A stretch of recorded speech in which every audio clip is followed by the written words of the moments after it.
Hello everyone, আসসালামু আলাইকুম। কেমন আছেন সবাই? আমি সকালে ফার্স্টে এখানে সাগু রান্না করতেছিলাম। সাগুদানা তো খাওয়া খুবই উপকারী। এটা আমার বাবা তো 12 মাসই খায়। তবে দুধ সাগুটা অনেক বেশি উপকারী। প্রথমে এটাকে একটু সিদ্ধ করে পানি ঝরিয়ে নিয়েছিলাম। তারপর এখানে গুঁড়া দুধ, চিনি আর এলাচ, তেজপাতা দিয়েছিলাম, 2টা দারচিনি ফেলে দিয়েছিলাম। সামান্য 1 চিমটি লবণ দিতে হবে। সব কিছুই ঠিক ছিল, বাট লাস্টে স্টিলের বাটিটা নিচের থেকে একটু ধরে গিয়েছিল, তাই একটু পোড়া পোড়া স্মেল এসেছিল। তাছাড়া অন্য সব কিছুই ঠিক ছিল। আর আমি এখানে পাশের চুলাতে আটাটা সিদ্ধ করে নিচ্ছি রুটি তৈরি করার জন্য। এভাবে আটা সিদ্ধ করে নিলে রুটিটা অনেক সফট হয় খেতে আর কি। যাই হোক, এই যে অল্প করেই রুটি হয়েছিল আজকে, কারণ আটা শেষ হয়ে গিয়েছে, তো এর জন্য 4-5টার মতো রুটি হয়েছিল, 5টা রুটি। এই যে এখানে তারপর আমি আটা সিদ্ধ করে রুটি বানাতে চলে আসলাম। তখন যে দেখি নিচেটা একটু লেগে গিয়েছে, তবে আমি চুলার তাপটা কমিয়ে দিয়ে আসছিলাম আর কি। মাত্র 500-তে ছিল, তারপরেও কেন এমনটা হলো বুঝলাম না। এই যে এক এক করে আমি রুটিগুলো ছেঁকে নিয়েছি।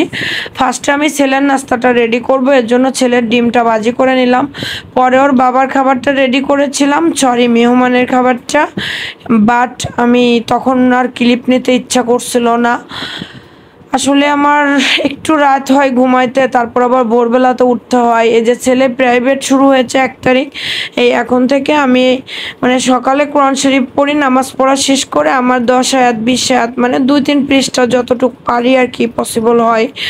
কোরআন শরীফ না পড়লে আমার ভালো লাগে না, বাট আমি 1 তারিখ পর থেকে আর পড়তে পারছি না। এর জন্য আজকে দুপুরে একটু পড়ছিলাম। সকালে ছেলের নাস্তার ক্লিপটা নেওয়া হয়েছিল, পরে ওর বাবারটা রেডি করে দিয়েছিলাম, সেটা আর নেওয়া হয়নি। তারপর আমি দুপুরে রান্না করতে চলে আসলাম। এখানে আমি মুগের ডালটা প্রথমে চুলার আঁচটা লোতে রেখে আমি ভাজি করে নিব। এটা আমি গ্যাসে ভাজি করতেছি, গ্যাসের ফ্লেমটা একেবারে লাস্ট পর্যায়ে রাখছিলাম আমি। আর পাশের চুলাতে ভাত বসিয়েছিলাম, তো এর জন্য আমি এটা গ্যাসে করে নিচ্ছিলাম, ইন্ডাকশনে ভাত ছিল। আর এই যে রান্না করার জন্য সব কিছু কেটে ধুয়ে আমি গুছিয়ে নিয়েছি। আমি এভাবে একটু গুছিয়ে রান্না করতে পছন্দ করি, তাহলে আমার মনে হয় রান্নাটা একটু সহজ হয়ে যায়। কারণ ফার্স্টে আমি সব কিছু গুছিয়ে নিই, তারপর একটা একটা করে রান্না করি আর ঘরের অন্যান্য কাজকর্মগুলো করি। ঘরে শুধু রান্নার খাওয়াটাই তো কাজ না, অনেক রকমেরই তো কাজ থাকে ঘরে অন্যান্য কাজগুলো, তারপর আমি আস্তে ধীরে করার চেষ্টা করি। এখানে আমি সামান্য পরিমাণ পেঁয়াজ কুচি, কাঁচামরিচ কুচি দিয়ে দিয়েছিলাম। তারপর আদা রসুন পেস্ট, লবণ, হলুদ, মরিচের গুঁড়া, ধনিয়া গুঁড়া আর জিরে গুঁড়া দিয়ে সামান্য পরিমাণ পানি দিয়ে আমি এখানে মশলাটা একটু কষিয়ে নিয়েছি। মশলাটা থেকে তেল উঠে আসলে আমি এখানে কেটে ধুয়ে লবণ দিয়ে ধুয়ে সুন্দরভাবে রেখেছিলাম সেই মাছের টুকরাগুলো আমি দিয়ে দেবো। এই মাছগুলো দিয়ে দেওয়ার পরে মশলার সঙ্গে একটু মিনিট 5-এর মতো আমি নাড়াচাড়া করব। মশলার সঙ্গে নাড়াচাড়া করে যখন মাছের গায়ে মশলাটা ভালোভাবে মিশে যাবে, তখন আমি এখানে সামান্য পরিমাণ কুসুম গরম পানি দিয়ে দিব। আমার একটা জগ কিনতে হবে গরম পানির, নইলে সামনে শীতকাল আসতেছে, আমি গরম পানি ছাড়া কোনো কিছুই খেতে আমার ভালো লাগে না। এর জন্য আর যে কোনো তরকারিতে দেখবেন একটু গরম পানি ইউজ করলে তরকারির স্বাদটা দ্বিগুণ হয়ে যায়। তবে এটা আজকে নতুন একটা জিনিস ট্রাই করলাম। আমি আমার ছেলে তো অনেক বেশি পছন্দ করি, আমার বাবার বাসাতেও অনেক বেশি পছন্দ করে সবাই। পাশের চুলাতে পরে ডালটাকে ভেজে আমি একটু পানিতে ভিজিয়ে রেখেছিলাম 10 মিনিটের মতো। তারপর 5 মিনিট একটু সেদ্ধ করে পানির ভাপ দিয়ে আমি এখানে নামিয়ে নিয়েছি মুগের ডাউলটা।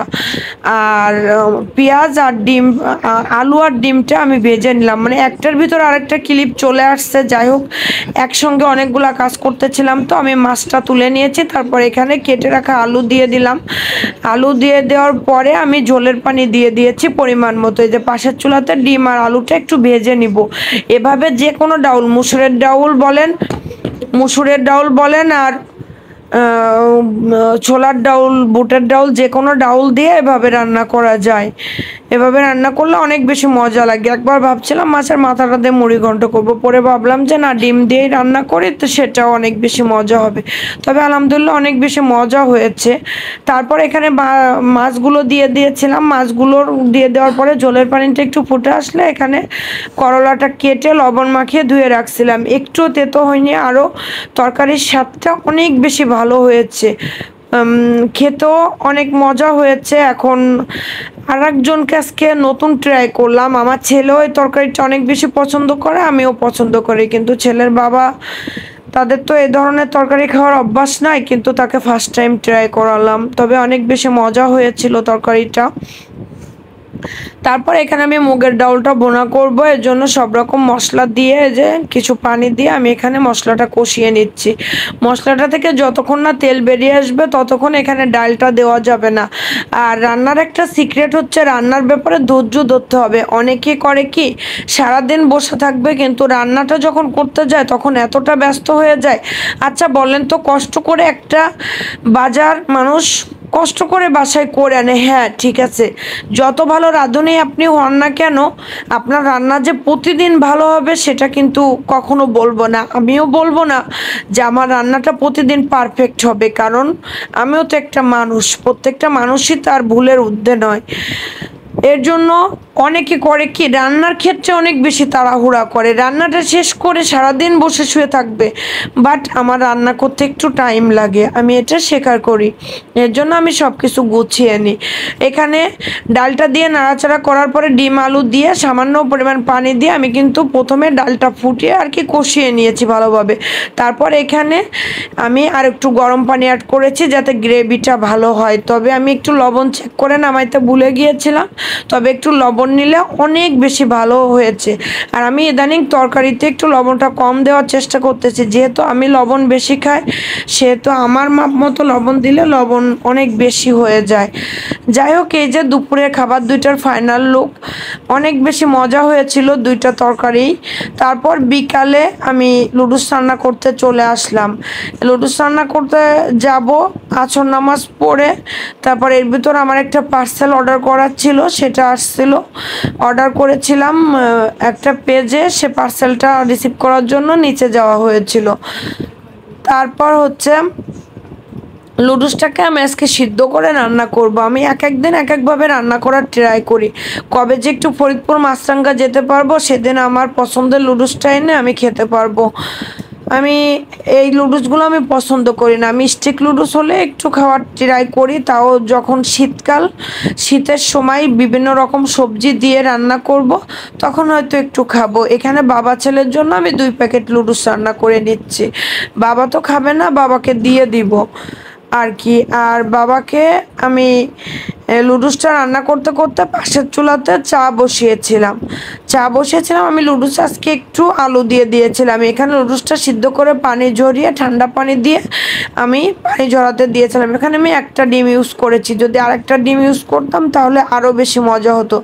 1 প্যাকেট লুডুসের জন্য একটা করে ডিম, সেখানে আমি 2 প্যাকেটে একটা ডিম ইউজ করেছি। যাই হোক, আমার আর কি সব কিছু মিলায় তারপরেও হয়তো মজা হয়েছে, যারা খেয়েছে তারা বলতে পারবে।